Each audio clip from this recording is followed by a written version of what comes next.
G'day, my name is Mark, and I did not want to make this video. Now, I know I said this would be my next video.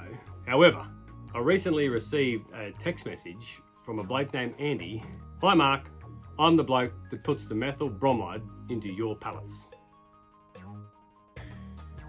More about Andy later.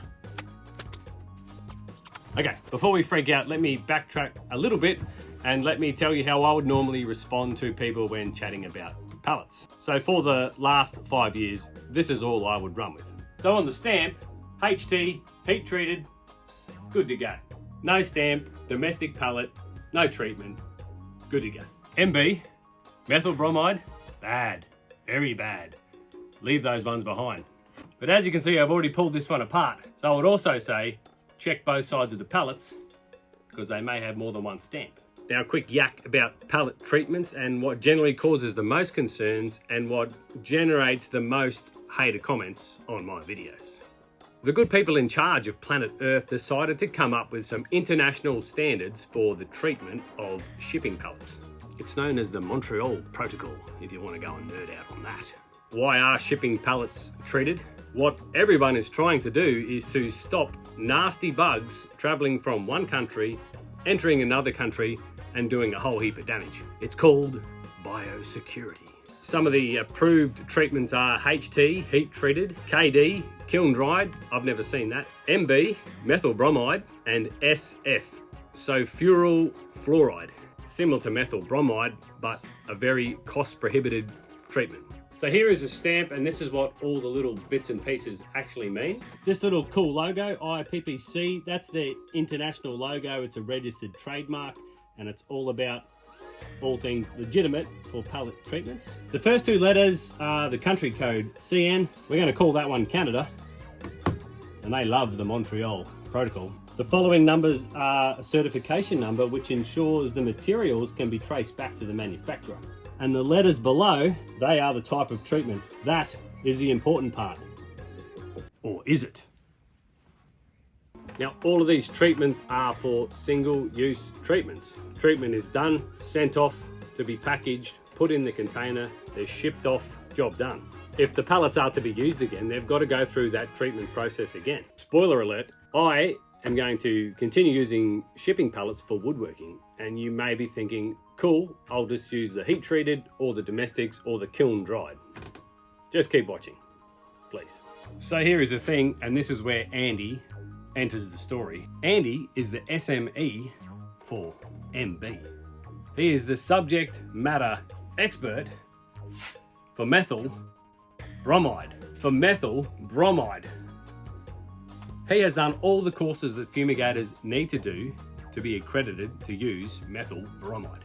Now, Andy and I, we had a very long chat, and another spoiler alert, Andy is an Aussie maker, so we can automatically trust him. As items are shipped, they need to conform with the standards laid down by the relevant authority. Here in Australia, that's the Department of Agriculture. What they will do is open up a shipping container. If all the wood items, including pallets, conform with the big rule book, they close up the container and away it goes. If there is wooden packaging, pallets that don't conform with any of those big rule book standards, that entire container is fumigated with methyl bromide. So regardless what stamps are on those pallets, even the pallets with no stamps at all, they have all been now fumigated with methyl bromide. But don't freak out yet. Okay, a little on methyl bromide. It is an ozone depleting substance, and methyl bromide was banned and had to be phased out by 2005. Why now? It's only approved for quarantine purposes. And you need a license to use it. It's bad. It's bad stuff. And to quote Andy, one sniff and you'll be stiff. Now stick with me, here comes the good oil. The methyl bromide fumigation process, without boring you, it is heated to 70 degrees and fumigated as a vapor. And it can penetrate deep into your pallet, as in right inside the timber. If there is air, MB is there. Oh shit, methyl bromide is in my pallets. Don't freak out yet. Okay, here's the science, and here is the good part. Methyl bromide dissipates back into the atmosphere at room temperature. Let me read this part. No pallets are released to anyone without a TLV of 1 ppm, that's 1 parts per millionth. So the nasty bugs, they're dead. The methyl bromide has dissolved, disappeared, gone, left the building well before this pallet arrives in your woodworking shed. Methyl bromide kills the bugs and pisses off real quick. That's it. And to quote Andy again, you could eat off those methyl bromide pallets if you really wanted to. In fact, 99% of pallets are safe before they even get to the manufacturer to be loaded up with goods. So by the time they enter your woodwork shop, they are good to go. Another quote from Andy. Methyl bromide is also used to treat commodities such as grapes, asparagus, logs, and other imported goods to prevent introducing pests to the United States. Methyl bromide was broadly used in silos of grain back in the day, so based on that, it has to be able to dissipate, otherwise we'd all have two heads.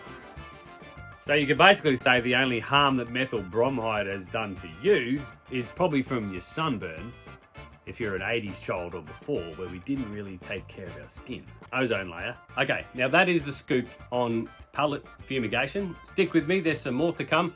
But what this video will do for me, it will allow me to answer more comments. I will get to post this video into the comments when people jam it into me about chemicals, nasties, fumigation, and all that good stuff. More than happy to answer people's questions, but generally the haters, they're not very nice. Now what you can do for me, please, is do the same thing.